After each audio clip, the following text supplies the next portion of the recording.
remains a war. So let me now tell the reality, the real world to the Indian military and the viewers. Number one, in the real world, Pakistan has never lost a war against India. In the Western sector, all the wars that it has fought, the military line which was created by the first war, it was created in 49, it still remains on the ground. Only it used to be called the ceasefire line after the 1971 war. It got a new name after give and take of territory as the line of control. It still remains, which means that the Indian military never had the capability to obliterate or to remove that line. That means it never won a war in the Western sector. Just to remind the viewers, even in the 71 war, where we had a dynamic army chief who got 6 months preparatory time, but that preparatory time was for East Pakistan, which became Bangladesh. As far as West Pakistan was concerned, the instructions of the army chief then to the Western Theatre Commander General Kendrick were very clear that you adapt a posture, a military posture of defensive offense. That means hold the line. That is all. So Pakistan military is not a walkover. People will talk about Kargil. I have heard that. Now Kargil was an aberration, and in Kargil, please remember, the Pakistan Air Force never participated, and the bulk of the Pakistan Army, in fact the regular Pakistan Army, never got in the Kargil war. It was a gamble, because what got in the Kargil war from the Pakistan side were Mujahids and Northern Light Infantry, which at that time was paramilitary. After the war, Musharraf made them into a regular army. So it was an aberration. Let's call it conflict. It was not a war. My point number two. 33 years of counter-terror operations have actually weakened the intellect of the Indian military leadership.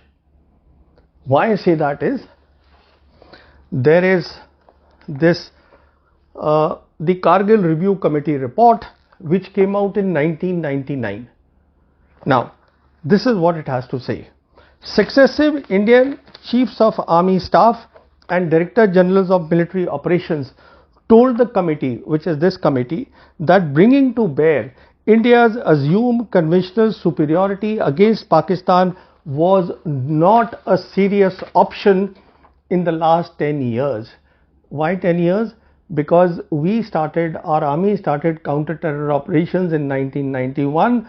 So 1990, so they were talking of these 10 years, and they also said that the Pakistani writings over the years have highlighted that the Indian Army's involvement in counter-insurgency in Kashmir and its perceived degradation as an effective fighting force. So this is what has happened. Now, because of this, all the generation of officers who have become today generals, all they have done is tactics. Generalship, which is the art and science of war, has never been exercised. When you are not competent, you are susceptible to politicization. Now let me make one more point here on the CT ops. Because they were so much involved, they were completely comatose, sleeping about China and what the PLA was doing, despite the fact that there was a disputed border. In 2008, the Indian Army made a case to the then government asking for a mountain strike corps without even knowing what sort of a capabilities, capacities and war concepts the PLA had in 2008. That they only got to know, or they are learning now, after the PLA has come in April 2020 and it's sitting on our territory. Next point, real world. You need a vibrant indigenous industry to cater for the surge of war. Now this is for Anil Chauhan. In the ongoing Ukraine war, the expenditure of artillery rounds by the Russian military is 60,000 rounds per day. Repeat, 60,000 rounds per day. So whether it is a short war, it's a long war, if you do not have the surge capability, which you cannot have, without a vibrant defense industrial infrastructure, you do not win a war, whatever its complexion. That's next. Next, you first focus on technology, because learn some lesson from the PLA. What did the PLA do? In 2010, the People's Liberation Army had already built the capacities to create cyber, electronic warfare and space as war domains. That capability was there. So in 2014 they came up with their military strategy, where they announced that yes, we can actually do warfare now in 6 domains, 3 physical, 3 virtual or non-physical. And subsequent to that, in 2015, 1 year later, they came up with the reforms. Consequent to that, the Western Theatre Command against India was created. So there is a way of doing things. You first create technology, and after you've created the technology, you think how to optimize that technology. And that is where you create the structures. You don't go the other way around, creating a theatre command first and then neglecting those key technology, virtual technologies for a later date. And then what the Chinese did was, for 3 years, Xi Jinping came to power in 2012. In 2015, they announced the military reforms. For 3 years, they had a special committee going into all aspects of the capabilities of the US military, because that is where they are competing. So that is how you do the things. Next, what we need today is not theatre commands.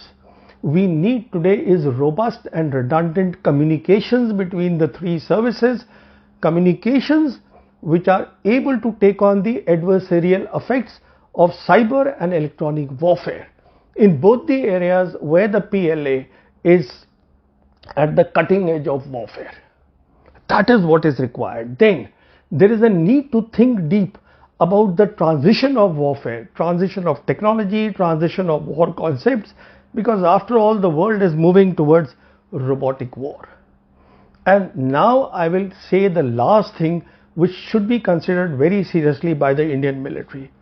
I see 2 big challenges, 2 threats right there facing India.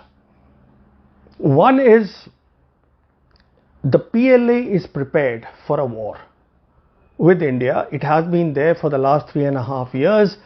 There is everything it knows about the Indian military. It has the capability, capacity and the political will for war. Only thing missing is the intention, and that of course will be decided by the top leadership and the Secretary General. So please keep this in mind, and if there is a war with China, Pakistan will come in.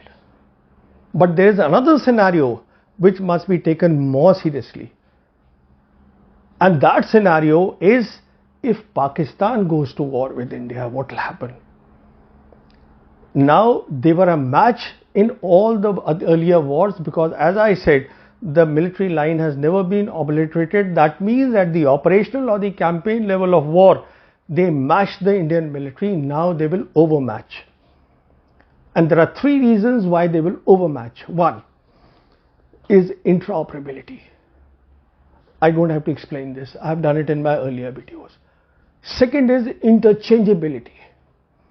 Now there are so many reports which have come in that a lot of PLA people, soldiers, have been seen on the line of control with Pakistan that we have, and their weapons, they are seen with weapons. What are they doing there?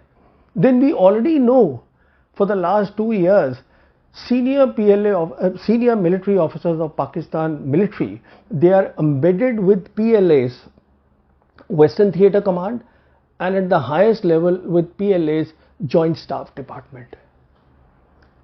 So they have interoperability, they have interchangeability, and most important, please remember, without showing the hand, China has capability to tilt the war in Pakistan's favor, the non-kinetic capabilities.